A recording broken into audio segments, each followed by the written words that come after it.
अरे भाई पूछना चाहिए, कैसे हो, भूखे हो, प्यासे हो, निदासे हो, सुवासे हो, जो भी समस्या है आप अपनी समस्या लेकर के इनके पास चले जाते हो कि महाराज हमारे बेटे की नौकरी लगवा दो, हमारे घर की बिगड़ी दशा को संभाल दो। अपनी समस्याएं बता सकते हो, कभी दूसरे की सुनो।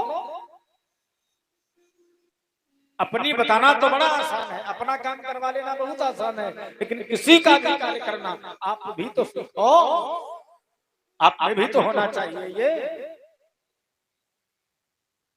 जितने लोगों ने भी हाथ उठाए, भोग लगाने वाले या नहीं लगाने वाले या नहीं उठाने वाले, आज से एक निवेदन हमारा है आप लोगों से, बाकी मानना ना मानना ये मर्जी आपकी। निवेदन यह है, अगर हम सब सनातनी हैं तो अपने सनातन धर्म को ध्यान में रखते हुए अपने भगवान नारायण को भोग अवश्य लगाएं। आप खेत में हैं, भोजन खेत में आया है, तो आप सोच रहे हो कि वहां भगवान कहाँ बैठे, अरे वो तो कण-कण में विद्यमान है। तुम ही निवेदित भोजन कर ही उनका नाम पुकारो, उनको स्मरण कर लो। श्लोक पढ़ सकते हो तो मंत्र पढ़ लो, नहीं पढ़ सकते हो तो सीधे कह दो महाराज जो भी आपने हमें दिया है ये हम आपको समर्पित करते हैं, आप इस भोजन प्रसाद को ग्रहण करें। तत्पश्चात जो आपका जूठा प्रसाद होगा वो इसे हम स्वीकार करें। तो दीयम वस्तु गोविंदम तुभ्रमेव समर्पये ग्रहाण सुमुखो भूता प्रसीद परमेश्वर।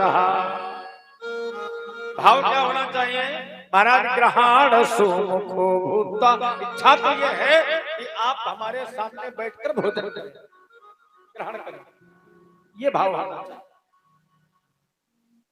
अब इतना नहीं कह सकते तो सीधी सादी भाषा में बोल दो, प्रभु जी तेरा तुझको अर्पण क्या लागे मेरा। जो भी आपने हमें दिया है, जैसा भी दिया है, 56 प्रकार के व्यंजन दिए हैं, रबड़ी रसमलाई दी है या रूखी सूखी दी है, जो भी आपने दिया वो आपको हम समर्पित कर रहे हैं। तो कम से कम यूं तो जाने कि हम इनको जो दे रहे हैं वो हमको भी मिल रहा है, इन्हें भी तो पता लगे। अगर ये हमें रूखा सूखा दे के रख रहे हैं तो ये भी तो जाने कि हमें रूखा सूखा मिल रहा है, इनको भी मिले तभी तो जानेंगे, और जब इनको मिलेगा नहीं तो फिर क्या जानेंगे।